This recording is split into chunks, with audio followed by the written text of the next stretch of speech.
Good morning all of you.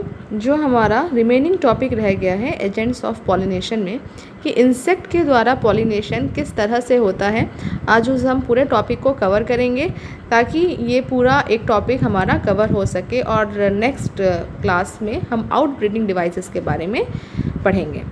ठीक, सबसे पहले आज मैं कुछ आपको रट्टा मारने के लिए देने वाली हूँ ताकि आप इसको याद कर लो। क्या है, आपको क्या चीज़ याद करना है कि मैंने यहाँ पे आपको दिखाई दे रहा होगा, लिखा है abiotic and biotic agents of pollination. मतलब एबायोटिक और बायोटिक एजेंट ऐसे कौन कौन से हैं जिसके द्वारा पॉलिनेशन होता है।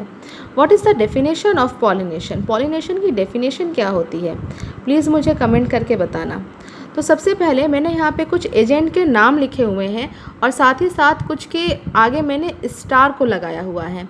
ये जिसके आगे मैंने स्टार को लगाया हुआ है ना, ये नीट के एग्ज़ाम में किसी न किसी ईयर में पूछे गए हैं, इसलिए मैंने यहाँ पे स्टार लगाया हुआ है। तो एंड के द्वारा मतलब जो चींटियाँ होती हैं उसके द्वारा अगर परागण की क्रिया को करवाते हैं तो उसको हम बोलते हैं मिरमेकोफिली। यहाँ पे मैंने आपके प्रोनाउंसिएशन के लिए उसको लिख भी दिया है, लेकिन प्लीज़ आप मेरे भी प्रोनाउंसिएशन पे ध्यान देना और इस तरह से पेंसिल से आप चाहो तो उसको लिख भी लेना। तो एंट मतलब चींटियों के द्वारा जो पॉलिनेशन की प्रक्रिया अगर होती है तो उसको हम क्या बोलते हैं, मिरमेकोफिली। बर्ड के द्वारा अगर पॉलिनेशन की प्रक्रिया होती है तो उसको बोलते हैं ऑर्निथोफिली। बैट्स के द्वारा मतलब चमगादड़ के द्वारा अगर पॉलिनेशन की प्रक्रिया होती है तो उसको बोलते हैं चिरोपेट्रोफिली। देखो, चिरोपेट्रोफिली बोलते हैं, चिरोपेट्रोफिली। विंड के द्वारा आप सभी को पता है कि एनिमोफिली बोलते हैं, वाटर के द्वारा हाइड्रोफिली बोलते हैं। स्नेल के द्वारा अगर पॉलिनेशन की प्रक्रिया हो तो उसको बोलते हैं मेलैकोफिली।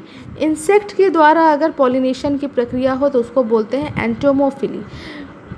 बीटल्स के द्वारा अगर पॉलिनेशन की प्रक्रिया हो तो उसको बोलते हैं कैंथेरोफिली।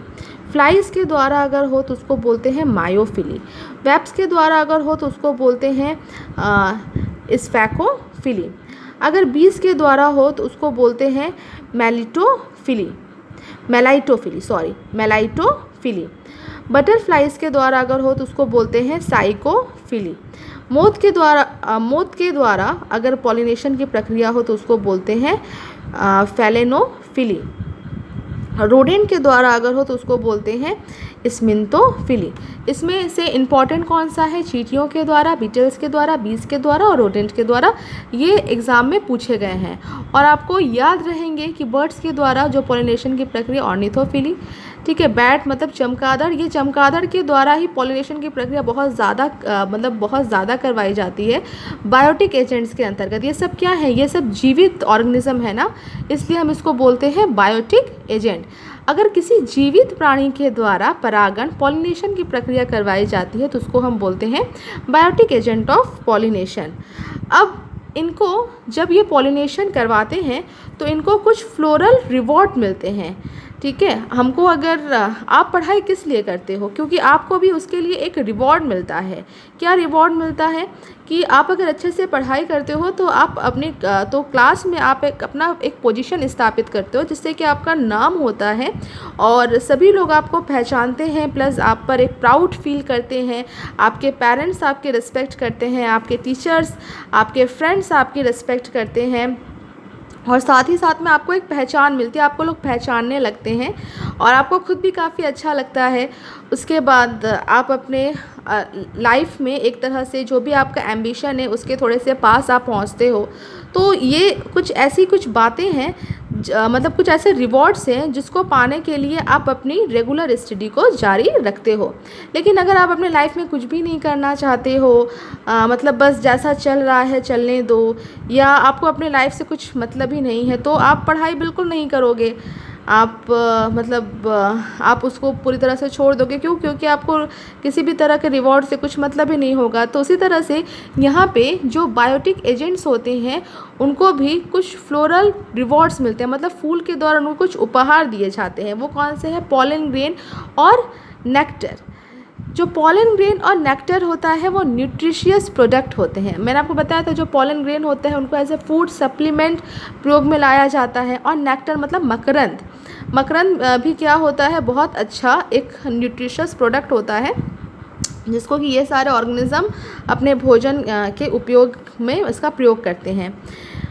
एक फ्लावर है जिसके बारे में यहाँ पे मैंने एनसीईआरटी की जो सारी लाइंस है ना उसका एज ए शॉर्ट फॉर्म में मैंने आपके लिए लिख लिया है ताकि मुझे समझाने में भी आसानी हो, क्योंकि एनसीईआरटी के लाइन बाय लाइन इस तरह से पढ़ना और चूँकि इंसेक्ट पॉलिनेशन बहुत इम्पॉर्टेंट है इसीलिए मैंने उस चीज़ को इस तरह से लिख के आपको मैं समझा रही हूँ। तो फ्लोरल रिवॉर्ड्स कौन से मिलते हैं? पॉलन ग्रेन एंड नेक्टर मिलता है और सेफ प्लेस होता है। मतलब एक फ्लावर है जिसका नाम है एमोर्फोफेलस। एमोर्फोफेलस जो प्लांट का जो फ्लावर होता है वो सबसे लंबा, सबसे टॉलेस्ट फ्लावर होता है। क्यों? क्योंकि जो इसकी लंबाई होती है वो लगभग 6 फीट तक होती है, 6 फीट तक ये लंबा होता है और ये प्रोवाइड करता है a safe place to some of organism to lay eggs.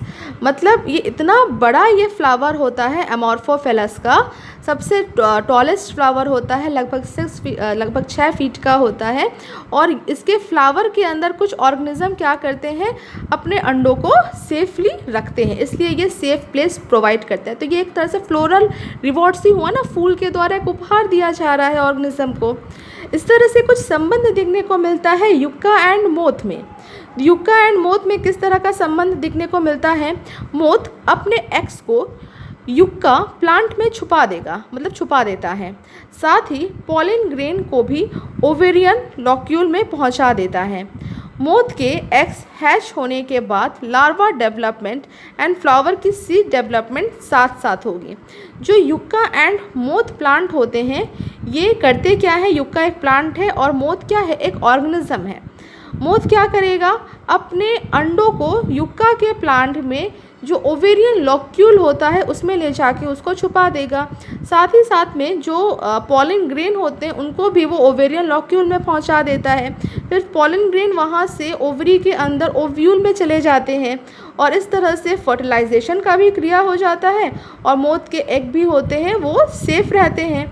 और ये देखा गया है कि मोथ के जो एग होते हैं उसकी हैचिंग, मतलब उससे बच्चों का निकलना और उसका और युक्का प्लांट का जो सीड का डेवलपमेंट है वो साथ साथ होता है।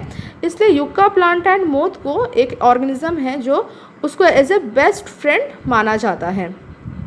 तो इंसेक्ट पॉलिनेशन का क्या मतलब है? इंसेक्ट के द्वारा अगर पॉलिनेशन हो, इंसेक्ट के द्वारा अगर पॉलिनेशन होता है तो जो ऑर्गेनिज्म होते हैं जो पॉलिनेशन करवाते हैं उनको कुछ फ्लोरल रिवॉर्ड्स दिए जाते हैं। वो फ्लोरल रिवॉर्ड्स क्या होते हैं? पॉलन ग्रेन होता है, नेक्टर होता है, सेफ प्लेस प्रोवाइड होता है। इसका एग्जाम्पल मोस्ट इंपॉर्टेंट है, प्लीज़ याद रखना, भूलना मत।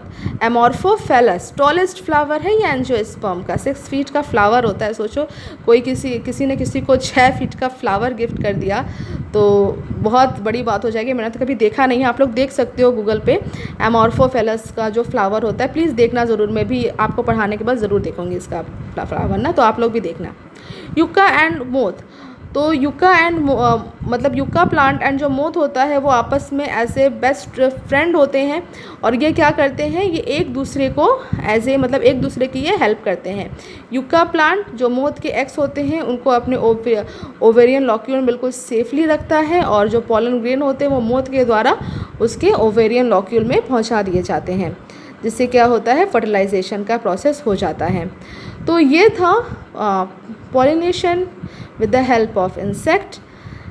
अगर आपको एनसीईआरटी की लाइन बाय लाइन भी आप पढ़ लेना, कुछ अगर आपको डाउट लगेगा तो आप प्लीज़ मुझसे पूछना।